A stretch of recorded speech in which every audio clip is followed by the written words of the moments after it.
Hey everybody, it's Kai. Thanks for watching Make Me Smart on YouTube. Do us a favor, hit that subscribe button, stay up to date on our latest episodes. Also, you'll be the first to know when our live stream starts on Fridays. All right, what time does the 10:15 podcast roll start? That's what I want to know. That's what I want to know. Oh, it starts right now. Look at that. It starts right now. How about that? Hey everybody, it's Kai. Welcome back to Make Me Smart. It's the Tuesday show, the big show, the deep dive into a single urgent topic of the day. And I think actually today our topic is as urgent as anything is in this society today. Yep. Online behavior, hate speech, racism, misogyny, other terrible things that get said online, of which there are way too many, and how we can think about that as we try to exist in these weird times. Yeah, I mean, a lot has changed on this topic just over the past couple of months. And I think it's partly what we will talk about as potentially a long overdue recognition that speech online has offline consequences for individuals, for democracy, for information and trust. So we're starting to see social media companies be under increasing pressure, including from their advertisers. Over 100 companies have pulled ads from Facebook, which gets the most attention, but several of those companies are also boycotting social media writ large. And we want to talk about whether this is a turning point. And we are going to be doing the talking with a guy by the name of Andrew Marantz. He's a staff writer at The New Yorker. He covers technology and social media, among a bunch of other stuff. His book on the topic at hand, actually, is Antisocial, Online Extremists, Techno-Utopians, and the Hijacking of the American Conversation. That's a great line, the hijacking of the American conversation. Andrew, thanks for coming on the pod. Thank you. Thanks for having me. Also, Andrew, we should say, you're the perfect guy to come on to an audio program because Marantz is the name of the equipment that we all do. No relation. Totally. No relation? I was wondering. But you were born for radio. I know. I actually have had weird... Sorry. I have had weird situations where I show up to an interview with a Marantz recorder and the person interviewing is like, is this a giant conspiracy? Like, what is going on? It's so meta. Oh, man. I love it. Yep. I discovered the other day that a lady who lives around the corner, her maiden name is Cessna, as in the airplane. And like she's from that family. Oh. So I thought that was cool. Yeah. Anyway, just because she is from the family? All right, anyway, but. Okay. All right. We're off topic. I said, is she we're from off the topic. family? Let's get back. She is from that family. Yes, it's like her great grandfather or something. Awesome. Her great grandfather. Somebody started. Yeah. Now I don't think she flies, but that's neither here nor there.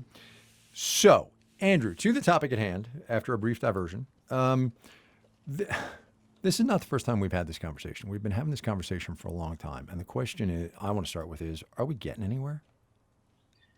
I'm gonna say yes and no. I mean, the good news is we're getting somewhere in the sense that, when I started writing about this stuff, around 2014, 2015, it was a very, very different conversation. So there were people who were saying, hey, there's a lot of really horrific stuff online that, that was being pointed out, but it was not really part of the mainstream conversation. That was still, it's almost hard to remember at this point, but that was still back in the days where big tech kind of had a halo around it. And everyone was sort of talking about how social media gave us the Arab Spring and all this sort of stuff. And so it was very hard to advance a conversation of what I call in the book, the antisocial side of social media. Everyone wanted to talk about the pro-social side, how great it is, how nice it is for everyone to be connected. And that's obviously a real thing.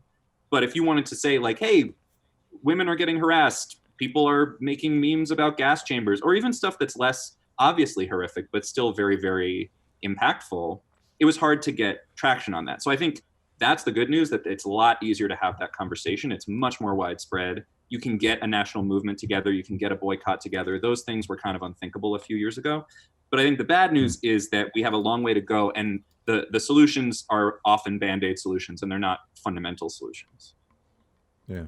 Well, and you wrote this piece called Free Speech is Killing Us for the New York Times back last year. It seems hard to remember that there was a 2019, but there was. And one of the things you really did try to do, and I think this is really important, is sort of draw this bright line between online speech and offline consequences. And yet, it seems like this gap in understanding really still exists, right? Can you go through some of those examples and try to explain why people still don't think this is a real thing? Yeah, look, and I think, I don't want to create a straw man here, because people who care about free speech are right to care about free speech. So, there is a sense, a very, very important sense, in which when we talk about, protecting free speech online, that is a really important thing. Sometimes it's deployed simplistically or cynically, but it is really, really a hugely important thing to keep in mind. So, there's a law that's trying to move up through the legislature in Turkey right now, where they're trying to regulate social media.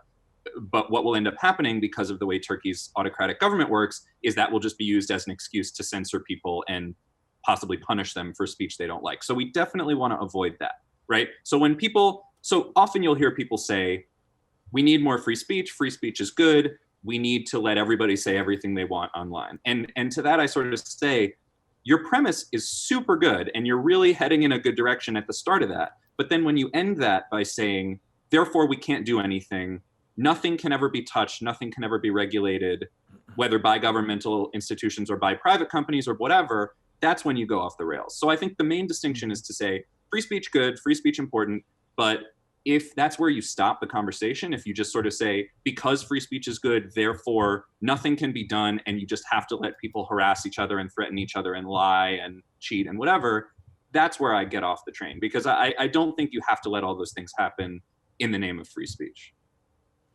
Yeah, and I think the other part of it too, just to the beginning of what you were saying, Molly, about your question and how people are experiencing it. I'm a privileged middle-aged white dude, and social media for me is a reasonably benign experience, right? But for you, Molly, as a woman, or for a minority, or for and here's a personal example, right? So about 3-4 years ago, I said something on Twitter, and somebody came back at me and said, and this may offend some listeners, I don't know.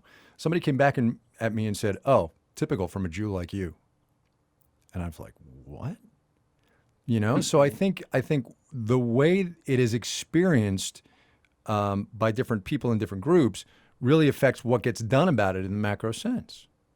Yeah, and this is part of why I think it matters so much. This is one part of why it matters so much who is making the decisions at these companies, right? Because these companies were all, let's just be real about it, they were all started by young white guys, who came out of Silicon Valley and wore hoodies and everything. That's all fine, nothing wrong with young white guys. Some of my best friends are young white guys, but it does give you a blinkered perspective. And I remember being at the Reddit headquarters in San Francisco when I was reporting on a lot of the stuff that Reddit was doing to crack down on hate speech and misinformation.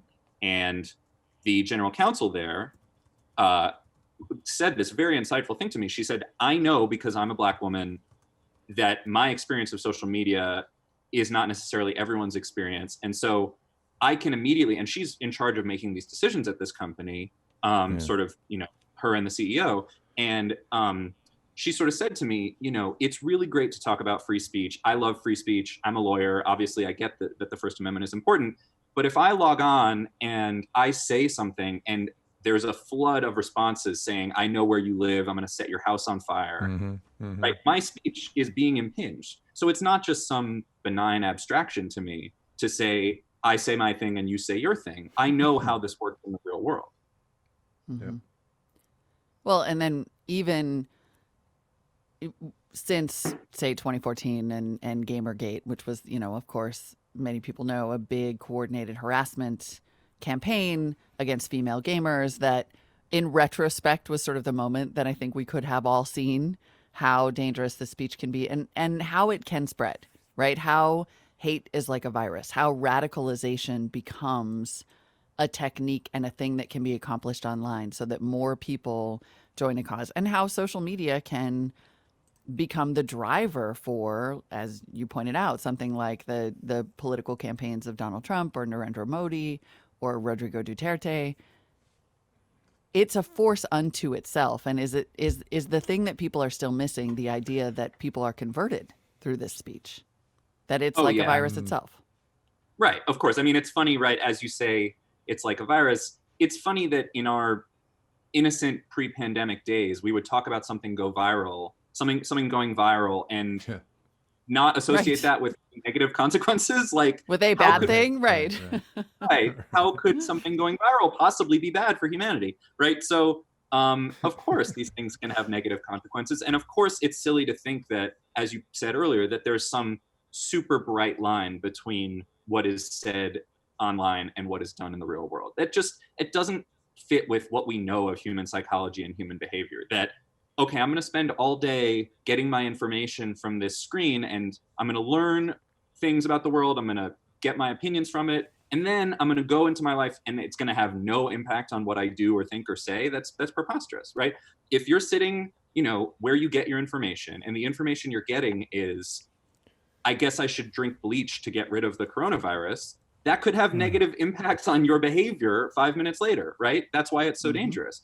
And it's really interesting to watch how the social platforms are dealing with coronavirus specifically, because with those videos, the ones that are telling people, hey, you should drink bleach, or you shouldn't get tested, or you shouldn't wear a mask, they will take those videos down in a second, right? They'll take them down even if it's Donald Trump Jr. Twitter just suspended Donald Trump Jr.'s account for 12 hours because he retweeted a video with false statements in it. Right. So I applaud them for doing that. But what's interesting, right, is that they prioritize that kind of misinformation, but they don't prioritize other kinds, right? So they're aware that, your free speech could impinge on people's right to, not sneeze on somebody else and give them a deadly virus. But yet they don't make that call when it has to do with brigading women, or, ganging up on people of color, or lying about, voter fraud, or whatever, any number of other things. So it's very tricky to know where to draw these lines. And I don't claim to have all the answers, but I think that the notion that there are no lines being drawn is a fiction. These lines are always being drawn. It's just a question of how and where we do it. And so for these companies to pretend, we're just going to be neutral platforms and we don't have to make any decisions, it's blatantly false. They're making these decisions all the time. So given that, let's run through the galaxy of people or companies or institutions or things whose job it is to at least try to ameliorate or rectify. I will not say fix, because I don't fundamentally think you can, but is it Mark Zuckerberg's and Facebook's? Is it ours, the people who use it? Is it governments? I mean, where does responsibility lie, do you think? Yes, it's all of the above. It has to be all of the above. Yeah. I mean, that's if you think about this as a big complex crisis, I've often, when I got toward the end of the research process and reporting process of writing this book, I really just started thinking of this as an informational crisis that is on par with the climate crisis, or the opiate crisis, or these big complex things. If you were to say, well, who's going to solve the climate crisis? Should it be ExxonMobil, or should it be the government, or should it be all of us?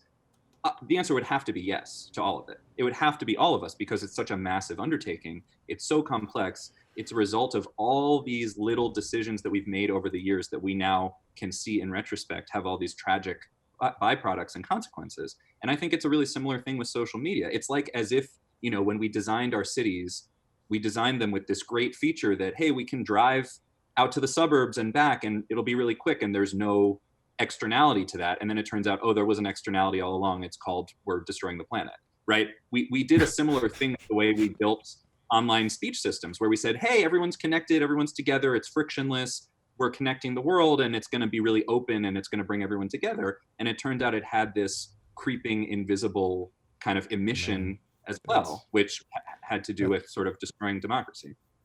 That's such a great analogy. Holy cow. Holy cow. Mm-hmm. So we're doomed then. Is that what you're saying? Right? Sorry. No, sorry. Come on. But no, exactly. It points to how big and I think that's exactly where this conversation has to go, is like up the ladder from someone getting yelled at on Twitter to a systemic and fundamentally poisoned ecosystem that will destroy us all. I mean, you have people who don't believe a thing they read. You have QAnon, which is essentially a cult. It's been described just this week in a Bloomberg piece as a cult recruiting people online in all these with all these different tentacles. That's going to be incredibly hard to stamp out. And I think you make a really good point that until we start to think of this as an ecosystem and a holistic problem, it's going to be hard to address. What is then the media's role? Like, we need to turn this lens on ourselves too and say, we're kidding ourselves if we think we're not reading this stuff and then picking these stories up and then amplifying them too. Oh yeah, I think that's a huge part of it. And I actually think that's why, occasionally people will sort of say to me, why do you spend so much time paying attention to fringe things you see online? I mean, aren't you supposed to not feed the trolls? Aren't you supposed to not give these people oxygen? Why don't you just ignore them? And I think that's a good thought and a good critique. And the fact is, often I do ignore them, because often when something doesn't rise to a certain threshold of newsworthiness, you don't want to pour gasoline on the flames or pour oxygen on the flames, to keep my metaphor somewhat consistent. But I do think when it reaches a certain threshold, like you mentioned QAnon, when it gets to a point where, Michael Flynn is giving a QAnon oath after getting out of prison, when the president is retweeting QAnon accounts, at that point you can't ignore it, and you actually have to do the work of explaining and contextualizing and debunking it, which is the media's role. So I don't think these things are ever simple, and I don't think you can ever have a one-size-fits-all solution to when you should pay attention and when you should ignore, and the extent to which you should weigh it in. I think those are all tricky case-by-case situations. But I think you're totally right that the media is a huge part of this ecosystem, and a big part of why I paid so much attention to Twitter trolls, for example, is that Twitter is, for better or worse, I think for worse, Twitter is the assignment editor of the media. So the fact that you can hijack the conversation on Twitter as some anonymous propagandist or troll or, political ne'er-do-well or amateur, snake oil salesman or whoever you are, the fact that you can hijack the mainstream media's collective brain and get the mainstream media to do your bidding is precisely the problem. So in this moment, right, we are facing a crisis over civil rights in this country and a crisis over public health in this country that, generally speaking, large majorities of Americans agree need to be addressed and solved. But at the same time, we're facing a political crisis in this country that we don't agree can be addressed and solved because we are so horribly divided. Do you think it's possible to come out of this with any step closer to a solution? Yeah, I do. I often get right up to the point where I start to say we're doomed, and then I think the way I walk back from that is not to say, oh, well, I'm sure it'll all just work itself out, but to say, like something on the scale of the climate crisis, you have to work your way out of it, right? I think climate is it's both terrifying to think of it as a second climate crisis, but it's also useful in the sense that we know basically what we have to do to ameliorate the climate crisis. It's just really, really hard, and it's going to take a generation of work.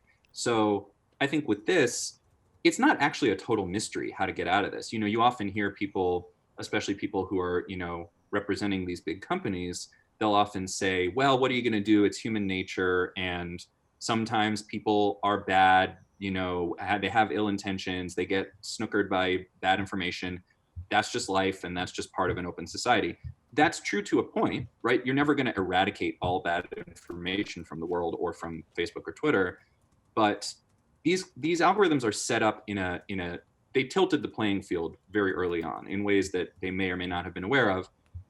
When you incentivize emotional engagement, when you incentivize what social scientists call high activation emotions, you are creating the conditions that make something like a video saying don't wear a mask become super viral. Not to, pile on the virus analogy, but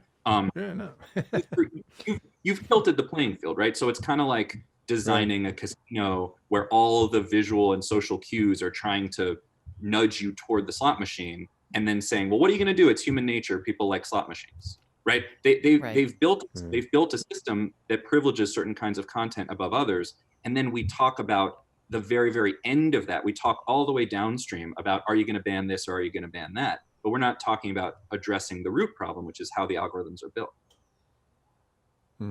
Andrew Marantz is staff writer for The New Yorker and author of Antisocial, Online Extremist Techno-Utopians, and the Hijacking of the American Conversation. Andrew, thanks a lot. Thanks. The whole book is not that much of a bummer, but I do have to, sometimes you gotta, shake people by the shoulders. But I do think, we do have a chance to turn this ship around. And I don't Yeah. think it's actually as hard. I actually don't think it's as hard as the climate crisis. I just think, as you guys say, it takes talking about it on those terms before you can start to ameliorate it. Yeah, I mean, I'm going to be honest, Andrew. You're like the most hopeful guest we've had in months. So, Yeah, if I can do that with internet Nazis, then hopefully I'm doing something. Awesome. one thing Thanks, at a Andrew. time. One thing at a time. Thank you so Thanks. much. Take good care. All right, bye. So we should That note was that we good. are That also was a good having. combo. Yeah, I know. That's great, and I feel like this is. It's funny. It's hard for me, right? Because this is my beat, and I cover this all the time, or whatever. Yeah, but yeah, I think that sure. he did such a great job of. I want to hear Yep. from you all and let you know if that finally, if it made sense, if it hadn't before. Please tell us. And we should note that this is happening in the context of just yesterday, another one of these videos held by, like a press conference. A video of a press conference held by a discredited doctor who basically was saying masks are dangerous and the virus is a hoax went viral again. Just yesterday had like 6 million or 60 million views in some short amount of time on Facebook before they finally took it down. And Was boosted we're having by- this conversation. Yeah, exactly. In the context of the fact that tomorrow, we believe Wednesday, is the reschedule date for the 4 big trust CEOs. It's like a Gilded Age collection. Facebook, Amazon, Apple, and Google all expected to testify in front of an antitrust subcommittee in the House. And you know that this is going to get all messy with respect to speech because you have a whole faction of the GOP saying that, in fact, the way that they manipulate speech is to discriminate against conservative speech, even though there's no evidence of that. And so you actually have a weird information ecosystem mess even going to happen tomorrow in Congress. Can't wait. Good times. Yep. So fun. It's good stuff. So fun. Send us your thoughts. Make me smart at marketplace.org. That's the TLDR of what I was trying to say there. Email us. Okay. Be right back.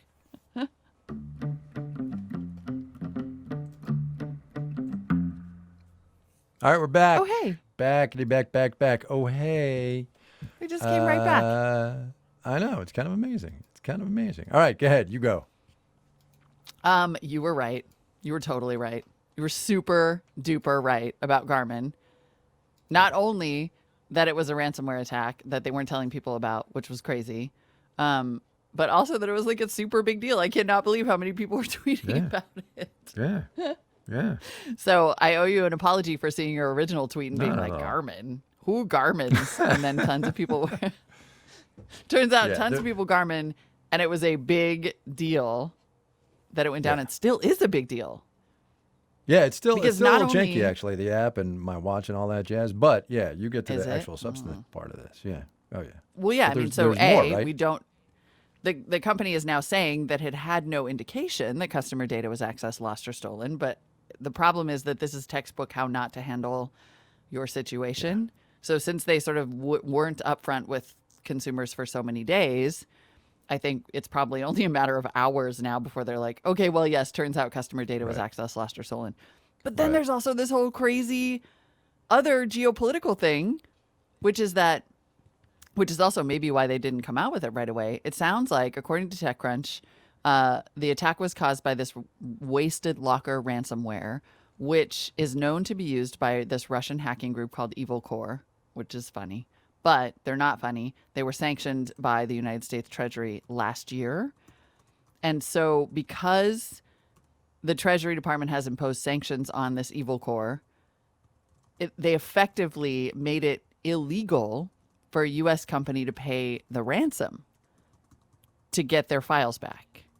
Mm-hmm. And I find this story fascinating. I think this is going to be fascinating for weeks. Because now what do they do? Does this mean they paid? Did they like hack back and get their access? And if they paid, are they in violation of these Treasury sanctions? I mean, like, it is a crazy story. It is you bananas. Just stumbled on. It is because bananas. You're like a runner with a watch on. It's banana pants. Man, I'm cranky about it. I was just cranky about it. There's also, just parenthetically, an aviation subcomponent to this too, right? Because Garmin makes navigation apps for aviation, and they couldn't download, and that's like a big FAA thing. So it's a big deal. It's a super big deal. Yeah. Yep. Called it. So I there was you go. right on that one. Boom.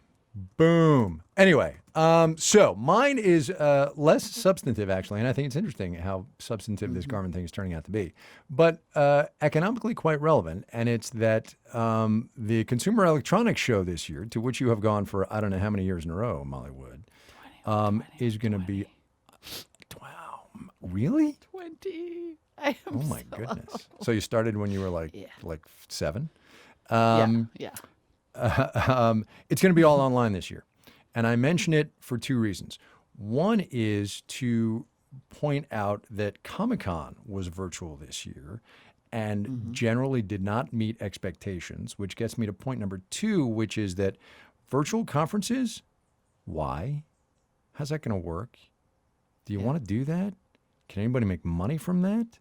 What's the trickle-down effect from the Consumer Technology Show, Consumer Electronics Show, rather, sorry, being virtual just in terms of the companies who usually go and roll out their thing and get lots of buzz and gadgets and this and that.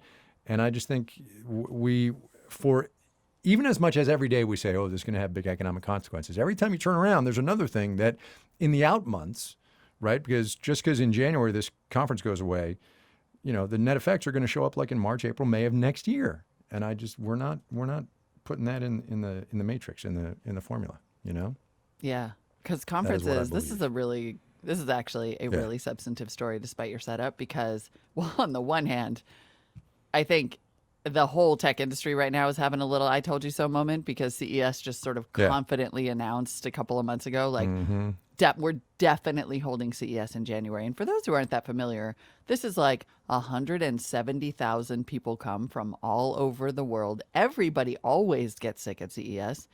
And only a couple of months ago when they confidently announced they'd be returning to Las Vegas in January was there news that, in fact, coronavirus had likely been circulating at CES last January. Right.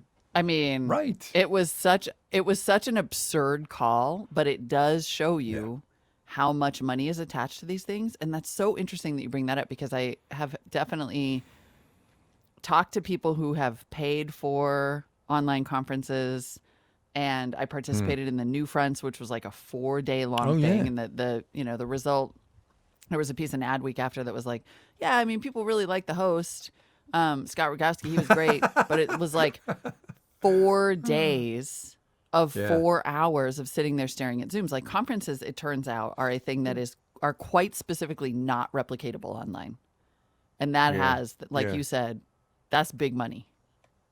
Yeah. Sorry, 4 days of 4 hours sitting there staring at Zoom makes me think of the fate that my children and your child and many other people's children are in for when school starts. And that ain't sustainable. Right? Yeah. My poor baby. I know. My heart breaks for my child every day. Every day. And everybody else's. Okay. Okay. Before I cry, let's get do to the all mailbag. y'all. There you go. That's right. Hi, Kai and Molly. This is Brent in Detroit. This is Rebecca from Baltimore. It was great to hear comments on my question about GDPR. I wanted to put in my vote. I want to discuss a slightly different but maybe related thing. Amen. So here's what we're going to do. We're going to talk about some things that have been on the pod and in the news last couple of weeks. Number one of which is unemployment benefits going away, extended unemployment benefits. Also, eviction protections, federal eviction protections are going away. August 1st is approaching. Rents are due. So what's going to happen? Rob Levine is a renter and a landlord all at the same time. Wanted to share his perspective. Here it is. Hi, Kai and Molly, and sometimes Kimberly. This is Rob from Alameda, California. I am both a tenant here in California, where housing is bonkers level expensive, and a landlord in Detroit, where I have an investment property. Thankfully, my tenants have been able to pay their rent. But if they were in trouble, I'd much rather accept less rent so that I can pay the mortgage than kick them out and potentially have no income generated by the property, in which case I'd have a mortgage that I couldn't afford. It seems to me that for a landlord, an eviction in this economic climate would be akin to cutting off one's nose to spite the face, not to mention heartless and cruel. Yeah, I think that's exactly right. But Rob is it's a good guy. that's so what we well that's what I was just going to say. What we just heard was the experience of a small-ish landlord, right, who's maybe got a couple of units or whatever. And as opposed to big corporate and conglomerate landlords who don't care about that kind of thing, right? As much, certainly. Yeah. Yeah, I mean, I think there is this double argument. On the one hand, like, where are you going to find another tenant? You would have this, mortgage that you couldn't afford without being able to rent the property. But this gets back to this thing we've kind of like glanced by a bunch of times on the show, which is like private equity bought up all this housing stock during the recession, the Great Recession. What are we going to now? I mean, great is looking kind of minor, actually, in retrospect. We're going to have to rename the last one. So that we can reserve great for this one, unless what this one is the super duper recession. Anyway, there is a lot of corporate ownership of lots and lots and lots and lots of properties, and it's very likely that yes, there will be some heartless cruelty and maybe even some cutting off of noses because they can absorb it. Yeah. Yep. But Rob, good for you, buddy. Love that. Okay, so massive unemployment and how to address it has been. I should also note here that our producers put in the Slack earlier a story that says that it looks like the eviction moratoriums are not part of, and a continued eviction moratorium at the federal level is not part of the Senate HEALS Act proposal, it appears. Right. So there's that.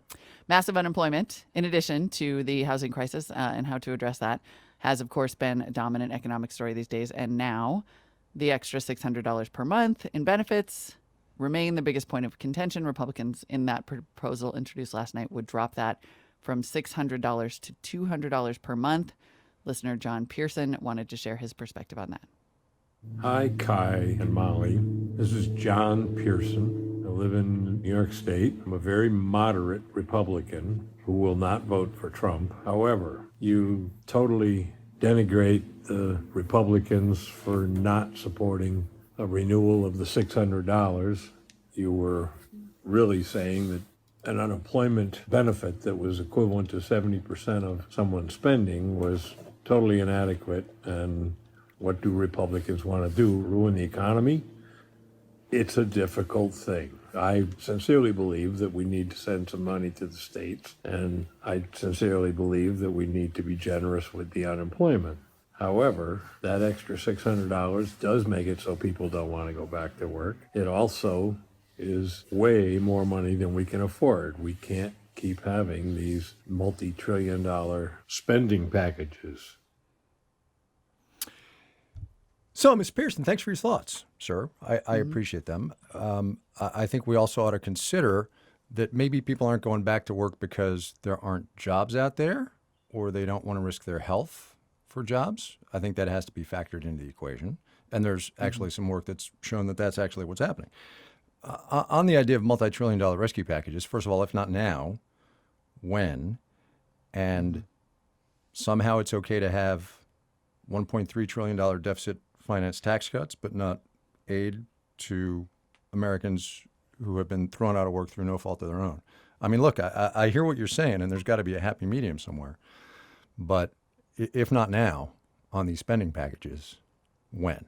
Because when this goes away, and look, it's going to be 2 weeks at best before there's a deal, and we're going to feel that gap. We're going to feel that gap in the numbers and in economic performance. But, you know. Yeah. I mean, listen, I couldn't agree more that we can't, or more importantly, shouldn't keep having multi-trillion-dollar spending packages. I think there's a real strong argument that we could have had like one that was combined with a coordinated public health response that would have actually knocked the virus down. And instead, and you know, I mean, I think people agree that one of the only things that was done well in this country in response to this virus was the economic support. Even though big parts of it were not done well, it made a big difference and could continue to make a big difference if combined with a coordinated public health response that will actually knock the virus down. Without that, then we're in a situation where we're not knocking the virus down and we're not supporting workers at a level that will keep them in their homes and keep them fed. I mean, that's literally what we're talking about with some. And so if a small number of people are not going back to work because of that extra $600, And evidence suggests that when they have the opportunity to safely return to work, they'd rather do that. I think that's far outweighed by the devastation that will occur if we don't take care of people until we get this stupid thing under control. Like, there's literally one solution to everything that we're talking about right now. And that's the part that makes me lose my mind. There is literally one solution. Fix the virus. Like, it's just embarrassing at this point. It's just embarrassing. One solution. So with you. I do not want another multi-trillion-dollar spending package because we shouldn't need it. God. We should have. So angry now. We should. I'm not yelling at you, John. should have I'm more. super stoked that you called us. Well, that's what I was just going to say. We should have more like this. Call us on our stuff, Yep. right? We say stuff Yep. on this podcast, and all y'all ought to call us on our stuff. For real. Yeah. And it's a perspective. Like, I'm not going to, it's, of course, it's a perspective. We talk to, I mean, You bet. the goal at Marketplace is to talk to people every day who are living in this economy. And so John, I'm thrilled that you called us with this perspective. And on this one part, And I as couldn't we agree always with you do. more. Yes. Yeah. All right. We end as we always do. The Make Me Smart question this week comes from Andrew Bessner. He's a member of the United States Air Force, about diversity and representation in the services. Here you go. Hi, Kai and Molly. My name is Andrew Pesner. I'm a captain in the U.S. Air Force, and my opinion does not represent the Air Force or the Department of Defense. Something I thought I knew, but later found out I was wrong about, was that minorities are relatively well represented in the military. While true, I was wrong about their distribution among the ranks. Minorities are overrepresented in the enlisted ranks, but underrepresented in the officer corps. I'm a Hispanic man, and I can count on one hand the number of other Hispanic officers I've encountered in the Air Force, and only one outranked me. Adding in other racial minorities, there's still been less than 10 in the units I've been a part of. There's definitely been a shortage of people of color I've encountered that I could model a career after. I'm currently deployed to the Middle East, and I found myself in the position of being one of 2 officers of color in my squadron, and probably the only officer of color many of our enlisted airmen work with daily. Knowing this, I try not only to be a good officer, but a role model for our junior minority airmen who hope to make federal service a career. I've become more aware of how implicit bias has a direct effect on those under me. I try to address it when I can, but when the military structure puts up roadblocks, to just be there for them and check in when I can't. I've learned that despite progress, the military still has a ways to go for racial equality. Yeah, that mirrors my experience to a T. And what's really discouraging about that is that my experience was years ago. Like not today, a minute ago. A minute ago, like yesterday. But clearly not much has changed. Yeah. Clearly not much has changed. But that's a good note, and it's a good point to remember. Thank you. Yep. And it's systemic. Mm-hmm. God, we have some cool callers today. I love this. Those were good, actually. Yes, definitely. Thank you. Thanks everybody who called us. Please keep it coming. We absolutely love the voicemails. Send those and your thoughts and your emails to makemesmart@marketplace.org. And if you just need more of us every day, even though we're daily, check out our smart speaker explainers. If you haven't already, you just ask your Echo device to make me smart. It's just like one of us at a time. Maybe it's more accessible. Yeah. And then, of course, tomorrow is What Do You Want to Know Wednesday. So send those in. MakeMeSmart@marketplace.org, subject line questions. See you then. Who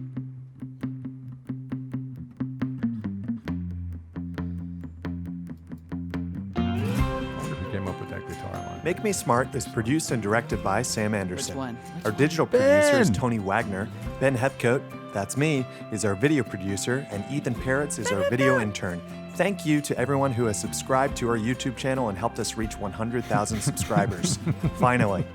And thanks to writer-producer Erica Phillips. Finally! Today's program was engineered by Charlton Thorpe and mixed by Garrett Lang. Our theme music was composed by Ben Talladay and Daniel Ramirez. The executive director of On Demand is Satara Nieves, and the senior vice president and general manager is Deborah Clark. So 2 things. One, I do wonder who came up with that bass line. Boom, boom, boom, boom. Yeah, we do. But also, You're gonna have to what's ask. great is when they do it, they each have their own little pet causes they want to get out there. Ben with the video and whatever. I just think that's great. More power. Although to that's totally appropriate because we should celebrate 100,000 subscribers. That is awesome. For sure. My 13-year-old would not be impressed, but I am.